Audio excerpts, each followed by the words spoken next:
Hey guys, it's Tiny Tom Logan back with another video for you, and it's time for 13th Gen. Intel Raptor Lake 13900K, 13600K review. So two new CPUs, but not a lot else has really changed. We've got a few changes on the motherboard which have driven prices up, is probably the best way that I can put it and rattle it down, but we'll cover that in the motherboard reviews. But the two CPUs themselves, the i5 13600K is going to come in around the £369 mark, as I've checked just right now, the day before launch. So they're still kind of pre-order prices. Now the i5 and the i9 have basically got double the E-cores. So you get the same 6 P-cores that you had before with the i5, but you've now got 8 E-cores rather than 4. And then you've got a base clock on the Ps of 5.1, or a boost clock I should say, and then a boost clock on the Es of 3.9. The i9, the 13900K, top of the pack at the moment, because there should be a KS coming later, maybe in the new year. That is 699 of your Great British Beer tokens. And again with that you get double the E-cores. So you get the same 8 P-cores as before, but rather than 8 E-cores you now get 16. So there's a lot more of those little baby cores running in the background. Now the P-cores, well, they say boost to 5.4, but then you've got the ability for them to go up to 5.7 and 5.8 depending on your cooling level and your system and all of that sort of stuff. And the E-cores run at 4.3 boost.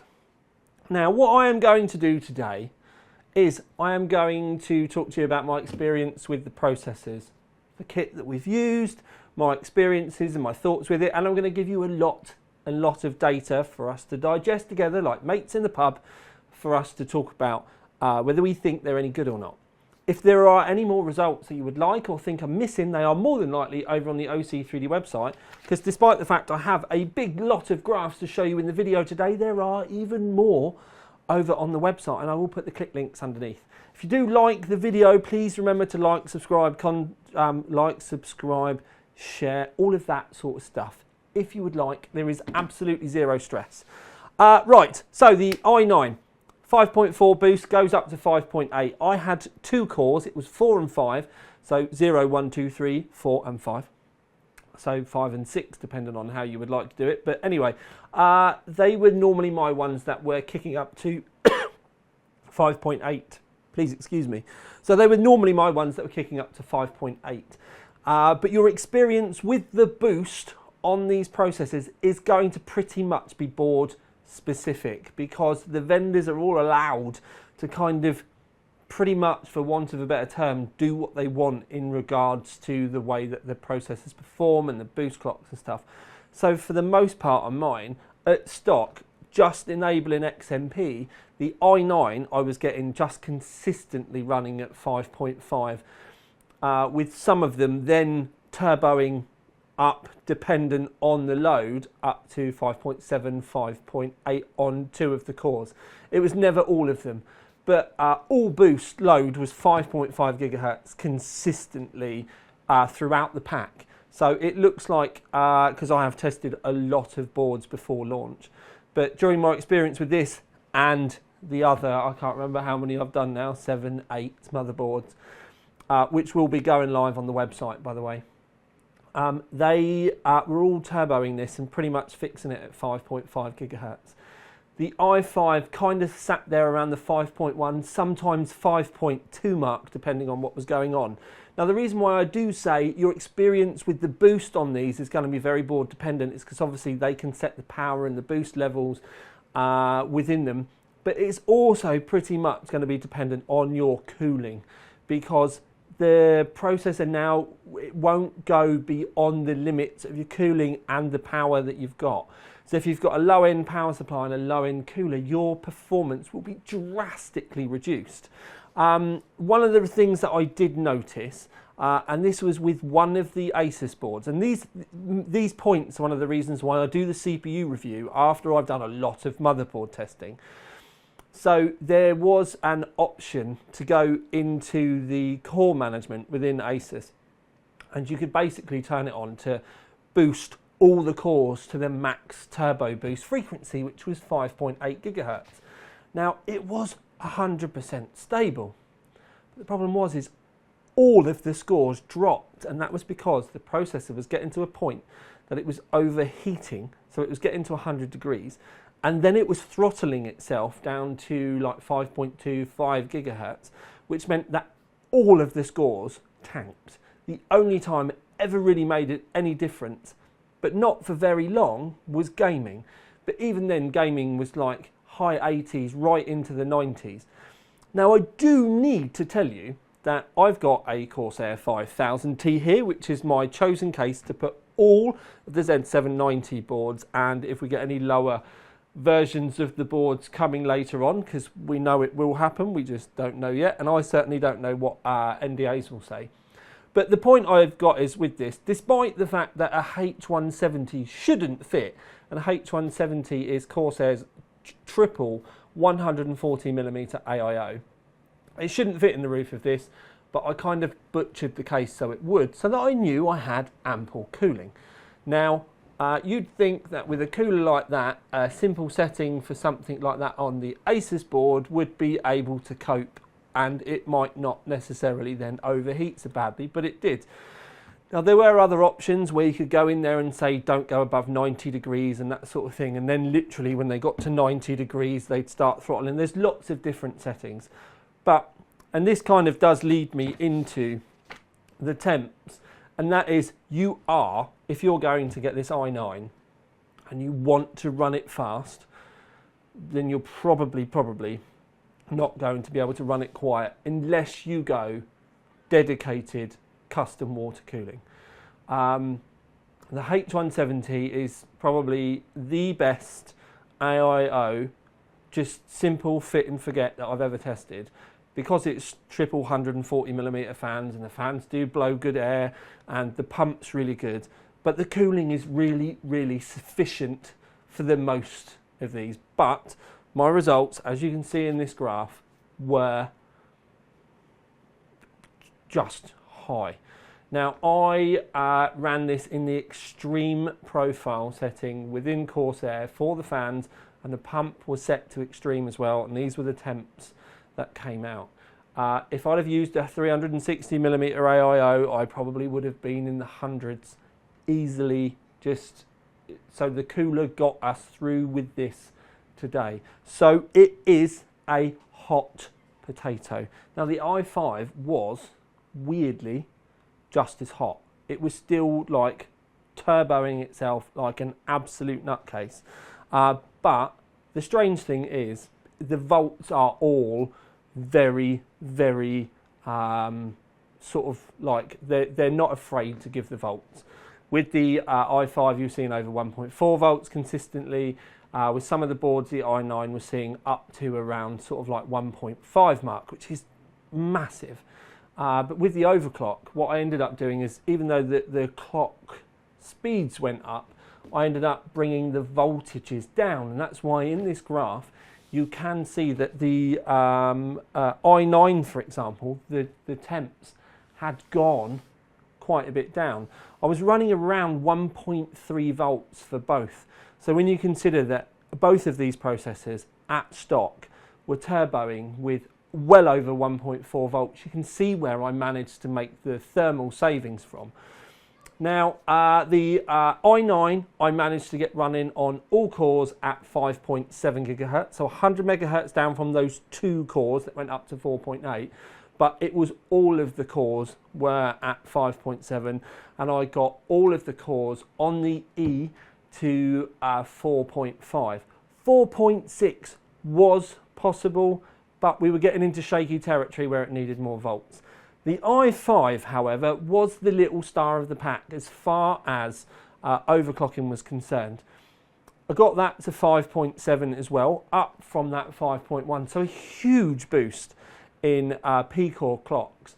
But then with the E-core clocks, they all went to 4.6 as well. The i5 was an absolute little belter.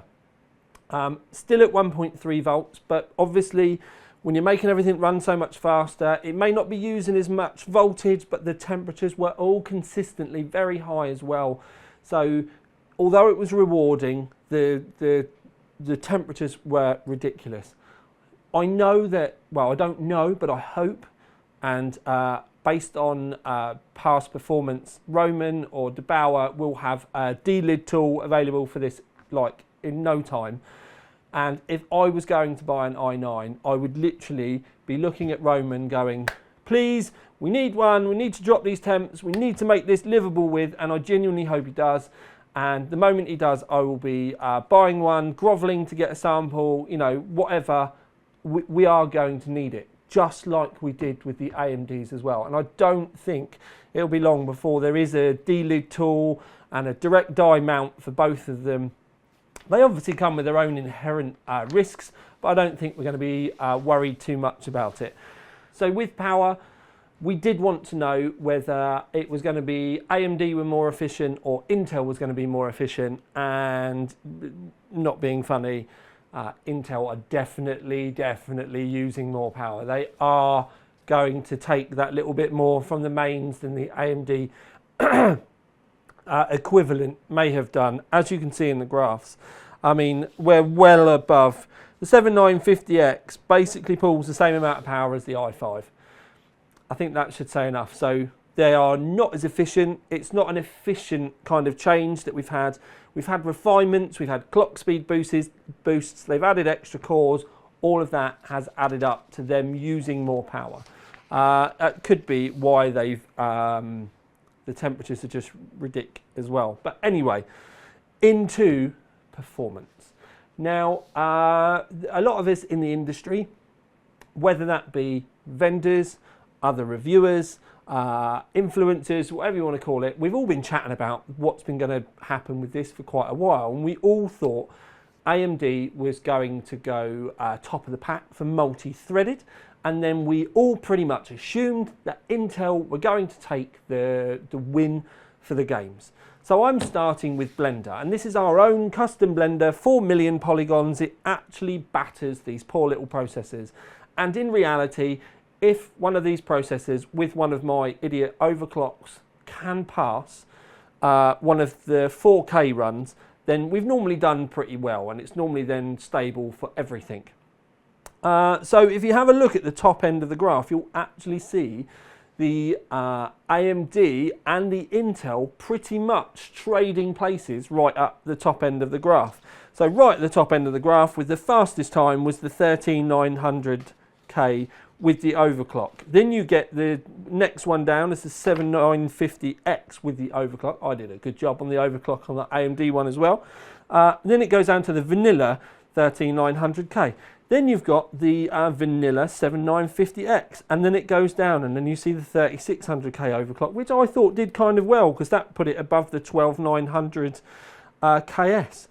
And if you go midships, you'll actually see that the 3600K was not far off of the 12900K. So if you've got the kind of performance in an i5 now that the last i9 did, that's pretty much going to be because they put those extra E-cores on it, but also that performance boost with the clock speed as well. So the Blender was a big eye-opener for me. Cinebench, it pretty much did the same thing. You get the top of the pack, which is the 7950X and the 13900K, and then you get the stock one sat by the side of each other, and then the overclock one sat by the side of each other.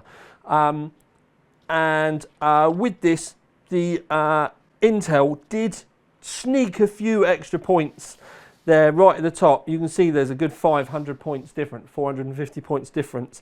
But one of the most surprising things for Cinebench was when we used the exact same data, but we sort it as single threaded, because the Intel with the single thread was insane. There was a big step at the top of the graph. But one of the things I will say with this is I was quite surprised about the difference with the overclocks as well, because normally with the overclocks, the single threaded will tank, because quite a lot of the time we have to reduce the overall like single core boost to get it down, but these actually stayed relatively close together. But that is why the 13900K vanilla is at the top of the graph with the overclock ever so slightly back down.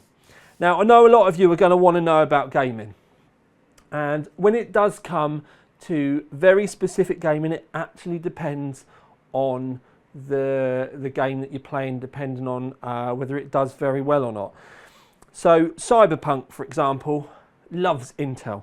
You can see at the top of the graph that you've got the 13900Ks. Weirdly, you've got the 3600K at the top for whatever reason.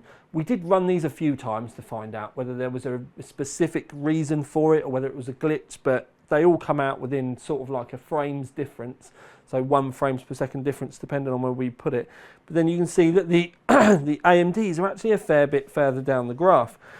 But with Total War, for example, now Total War is a very CPU limited game. It's the reason why we do use it is because it picks out the difference between processors, and you can actually see that the 7700X is the fastest on here, and that was because it was one of the fastest boosting with the AMDs on the single thread stuff. So that did really well. Then you've got the 12900K, but weirdly you've got the 7950X in the middle, but then the Intels are kind of the other end of the graph if you go and have a look. Like, zoom in, you'll see. Now, I know some of you are going to moan about the graphs. It's a work in progress. We're taking feedback. We're trying different things. But where we want to give you a lot of data in these graphs, and we don't just put them in the video, we put them on the website as well. This isn't actually all the data we could have given you. So we could have given you results from many more results from other CPUs that date back, but we're just running out of room in the screen for you to be able to see them all. And people don't like it when I rotate the graphs. But that was one where Intel didn't do very well, like not at all. Guardians of the Galaxy, that was actually a mixed bag. So it genuinely, depending on the game that you look at, depends on the result that you're going to get. So weirdly, from my point of view, if you're going gaming specific, I haven't really seen a clear, like, outstanding winner. And we're coming into conclusion territory now, so I will go through this with you because we can talk about it. If you said to me, Tom, I'm just building a gaming rig right now, what would you be suggesting? I'd definitely be suggesting just going with the i5 and saving some money and putting more money into your graphics. I would also say that you're going to need to factor in a little bit more money for your cooling. Doesn't matter what processor that you're going to get from AMD or Intel this generation, you are going to need a better cooler. I would almost say that a 240mm AIO is entry level. Like, absolute, don't bother going below it. Because if you go too small, then it's going to be noisy to try and keep up with it. So you need to overspec so it can remain relatively quiet. I would personally, be running a 360mm AIO as an absolute bottom end. But that's just me, and I don't like things to be too noisy. You probably are going to end up investing in better fans. There's lots of better fans now, so you do have the instant go-to with Noctua, but you also have the Be Quiet Pros, which can ramp the fan speeds up, and Cooler Master have some new ones out now as well. The Mobius, which I reviewed recently, and these were actually really quiet. So there are a lot of options with aftermarket fans to get better performance and not necessarily go deaf. Deep breaths. The i9. If you're going to run the i9, even at stock, if you are going stock, I genuinely say undervolt it because you'll be able to bring your temperatures down, and it doesn't need the volts that all of the boards are putting through them. So an undervolt for stock will serve you well. If you're going to want to run it on the bleeding edge, then, and that means putting clock speeds up, and let's face facts, even with the overclock, I turn the volts down. But if you're going to want to run an overclock 24/7 rather than any kind of offset kind of thing within the turbo, then you are going to need crazy cooling. Like, I think companies like EK are going to have an absolute field day because the efficiency that you're going to need to get from a water block and then everything else going into a case now, it's gone up another level. It's insane. So you are going to need to factor in heavy into your cooling if you want to get the best from the i9. Other than that, weirdly, the Intel has come in below the AMD, and we all thought that multi-core it was going to lose out on, and in reality, from what I've seen, they've either been very close, but the Intel was consistently just in front.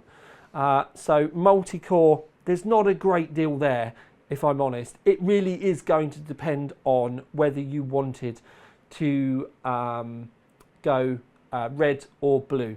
If you just want to go on the pure numbers of it, you do need to remember that when I tested both of these, both AMD and the Intel ones, the cooling was mental to make sure that I could keep them within check. So I've got the best out of them, but they've been noisy rigs in the process. So when it comes to gaming with the i9, again, it's a mixed bag. I don't think that you're going to buy a 7950X to go and play games on. I think you're going to buy the 5900X, and it's actually only arrived today for me to review because I got the 7950X and then the 7700X at launch. So I do need to get those reviewed. I don't think with the 13900K, I think that's the one a lot of people are going to go for. If you do go for that, like I said, you're going to need to undervolt it. Don't leave the volts at stock. And I also do think you're going to need mental cooling to get the best from it. Most of the motherboards have very clear, concise settings. You'll see the XMP, and then you'll see about the turbo levels within it. Have a play with those. Do a benchmark, try another one. Do a benchmark, try another one. See which one suits your cooling the best. Because you don't want it to be running too high, because if you do run it too high, it may look like it's running at 5.8 gigahertz like I had with the Aces, but the scores will come down. So please just keep that in mind. Yes, I will have to do an overclock guide, and I will try and help you in the best way that I can, keeping it sort of like simple, because I am simple, not because you are, but because I am simple and I have to explain it. But at the end of the day, consistently, the 13900K did come in at the top of the graphs, just in front of the AMD pretty much consistently, and with the overclock as well. The i5 was actually around 12900K performance consistently, even in the multi-threaded. So I think they've done very well on both. But if you want to try and save a bit of money, then the i5, I would personally say, is the sweet spot for gaming, and I would also say it's the one that I would want to get to play with and overclock over the other ones, because I'd save the money on the processor, I'd spend some extra money on cooling, and then if you can afford it, for whatever reason, you're lucky, crazy job, I don't know, you've had a car crash and you've had an insurance payout, and you've got a 4090 to put in there, because they're all ridiculously expensive. But weirdly, I probably would tie it in with the i5 and just wang the clock speeds up as high as I possibly could do with a decent cooler. The i9 is definitely content creation, high-end kind of photo editing, 3D rendering, all of that sort of stuff, but it has the obvious ability to game as well. And as I've shown you in the graphs, when you do throw lots of threads at it, like Blender and all that sort of stuff, it does top the graphs. It's done incredibly well. And even Cinebench, the scores were immense. But I'm not going to go round and round in circles any further, because my throat's getting incredibly dry, and I'm hoping I've got my point across. And that is, they use a lot of power, they're incredibly hot, but they do perform all right. And something that I found very satisfying was there was actually overclocking to be done, especially with that little i5, because that did really well. So please remember to like, subscribe, comment, tell your friends, tell your nan. I don't even mind if you want to sit your cat down and let your cat watch a video. That would be amazing. My cat's over there asleep. But for now, at least, this has been the tiniest one with another video for you, and I'll have a lot more for you on this topic as well. Out. Ding! Mwah. Love you, sis.